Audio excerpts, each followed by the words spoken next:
As we start May, we need to be positioned into some of the best coins of this cycle, and we need to front run some narratives. Now, as many of you guys know, Bitcoin has been leading the way over the past year, maybe even 2 years now. However, there has been one coin that has been seriously lagging, and that's going to be the number 2 coin, guys. Now we're going to jump into Ethereum today. We jump into a bunch of other coins as well on the channel, so make sure you are subscribed. Make sure you've left a comment. If you're an ETH holder, let me know in the comments right now, guys, because I do think ETH is ready to make a comeback very soon. We're going to look into the macro, we're going to look into the time, we're going to look into the short-term time frame, but we also need to look at the dominance relative to Bitcoin. Now, Bitcoin actually did have a big push up to 97k, nearly 98k over the past week. And so far, ETH hasn't really had that much of a push. We got to $1,870, and now Bitcoin has had about a 1k pullback. Ethereum has had a slight pullback over the past 7 days. When you look at TradingView, we actually did hit 1300, which was a long-term target for us on this channel. And for everybody who did miss the previous ETH price targets, then you wouldn't have known that we were targeting 1300 all the way from 2k and above, guys. So we are ahead of the game on the channel. Now, if you look at ETH, is the bottom in, and is the 2018 all-time high going to hold? Now, historically, every time we've been this oversold around 30 or below on the RSI, it has marked the bottom. So you can see here in 2019, it marked a short-term bottom. We had a pretty good relief of nearly 300%. Again, in 2022, going into 2023, it marked the bear market bottom at around 800. We then had that push all the way back up to 4k, a 500% move. Now we're a little bit higher, guys. So we're still showing the same weakness in the RSI. However, we're showing a better strength in the price. And a lot of people are going to say, like, ETH is dead. That's the whole narrative at the moment. ETH is dead because they enter at tops and they haven't been entering, you know, for more than one cycle. Everybody who entered down here, you know, even around here in the mid-cycle, they're still doing pretty good, guys. Now, I do think that ETH does have a good way to go to the all-time high, and I'm going to tell you exactly why I do think we can reach the all-time high at the end of the video. But the first thing you should do is look at the monthly. I mean, right now we've seen a massive shooting star pattern on the monthly candle for Ethereum, currently sitting at 1800. Now, if we do break below it and we close below 1300, then this is going to be invalidated, and it's going to look really, really bad for ETH on the macro for several months going into years. So that is something that all of you guys need to pay attention to. Again, we can be bullish, but if we do get invalidated, we do need to be ahead of the trade for that one, guys. But you can see here, last time we did print this type of candlestick formation, it was followed by about a month or two of consolidation and then a big push up back to near the all-time highs or near 4k. Now, a lot of people have been trying to time the ETH bottom based on the ETH BTC pair, and it looks like now we're approaching the macro support that we did form in 2020 and 2021, and this is where the real bull run began. Again, you had a drop in Bitcoin dominance and you had ETH dominance rising rapidly over the course of the next 2 years, guys. Now, I don't think we're going to be getting a rise for 2 years.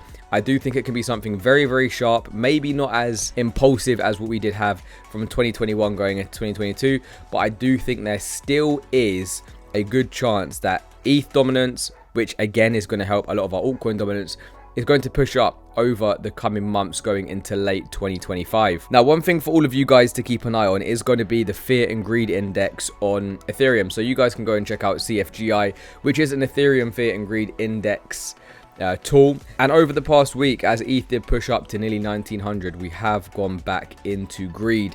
So we've been in fear. That was a great time to be buying. As we say many times on the channel, you got to buy the fear, you got to buy the extreme fear. If you did, again, per ETH, you're up $500 basically from the bottom, guys. And when you do go and you open up the trading view, you can see here we actually are holding a higher macro support right now, guys. So if we do start to fall back through here on the weekly Again, that is going to be represented in the shooting star pattern being invalidated. However, look a bit closer and you're going to see that the MACD actually is losing bearish price momentum again, with the RSI oscillators ready to form that bullish cross. So maybe we get 1, 2, 3 more weeks of reduced selling pressure, and then we may have about a month or two historically of bullish price action, which we can then sell our ETH into. And this will also bring renewed optimism back into the altcoin market, guys. Now we are going to have a lot of resistance at around the 100 MA, 2.5k, and this yellow line here, which was the structure that we've been coiling up for over the past 2 years. Again, that's going to be around 2.3k. And now, how high do I think Ethereum is going to be able to go, guys? Now you can see here similarly on the weekly for the Ethereum Bitcoin chart, we are reducing that bearish price action, and it looks like we're ready for ETH to have some renewed strength back into the market. Now, if we do rally to at least this resistance zone slash the 100 MA on the weekly, that's going to bring us to 0.04 Bitcoins per ETH, or 4% of 1 Bitcoin. And if we do have a base case that Bitcoin is ready to rally all the way up to around 120, 124k, then 4% of that is going to bring us all the way to around $4,800 per ETH approximately, which actually would be in line with another tap of the 2021 all-time high, guys. So a lot of people expect every single altcoin to print brand new all-time highs. You can see here we had a 1-2 triple top in the mid-cycle.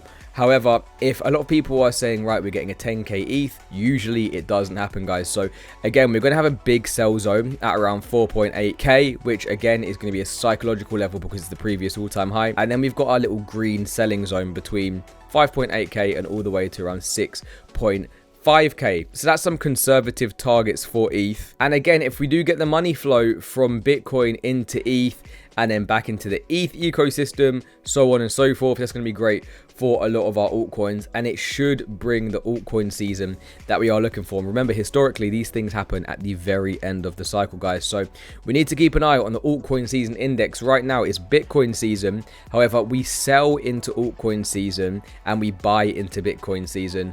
Fear and greed, we sell into extreme greed, we buy into extreme fear. Very basic stuff, guys, but it is proven to be working time after time. So again, if you're an ETH holder, let me know in the comments. Let me know what your price prediction for ETH is going to be in 2025. Are we going to break all-time highs? You guys let us know. If you found anything in this video useful or informative, click that like button, click that subscribe button. We're going to see you in the next video.